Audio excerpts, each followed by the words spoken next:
Mary Tyler Moore Show was an ensemble cast, and it was kind of the first to make that really work.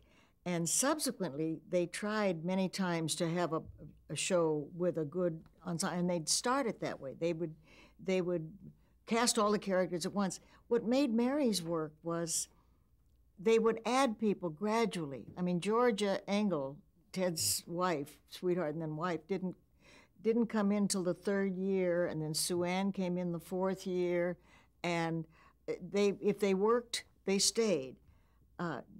You can't get that kind of chemistry if you cast everybody for the first episode and then everybody's got to get a little piece of, if they're going to be in every show, you never get to know them. Really, really good.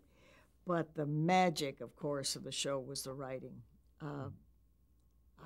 It's terrible to say that there are not good writers around anymore. It's a voracious medium. Television eats material like it can't get it fast enough.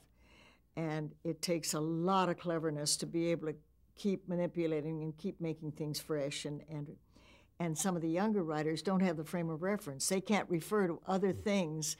It has to be their peer group or they're out of business. But Alan Brooks Jim Brooks and Alan Burns were the ones who actually put the show together. They did the bones and put it together, and then they had people like Stan Daniels and Ed Weinberger and David Lloyd and many more that I'm not probably mentioning, but it was a magnificent combination.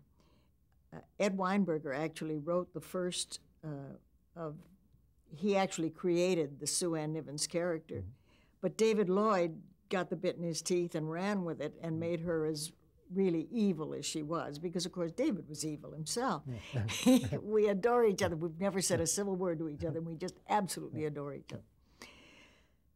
But another major factor was Jay Sandrich. Jay Sandrich was our director, who directed most of them, not each and every one, but the bulk of the Mary Tyler Moore shows. So everybody sort of worked together, and the chemistry it became a unit.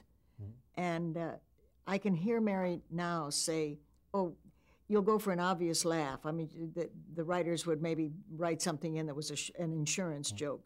She'd say, no, that's too sketchy. That's not character humor. And she was right. Character humor is what makes it work, because given a situation, the way that particular character reacts to it is what's funny, not the joke itself. Well, Sue Ann picked up 2 Emmys during that run. Oh, talk about a thrill. I had my first Emmy was in 1952, so I waited 22 years for the next one. And when they announced my name that night and Ed Asner presented it to me, oh, I was a mess. I was so excited and so happy and so grateful for the opportunity, because it changed. I started out as an actress in the business, but then I did game shows and talk shows, and I became a, quote, television personality. And there's a big difference. They don't think of you as an actress. So everybody was so surprised, why, Betty can act. Isn't that amazing? And it really did turn my career completely around.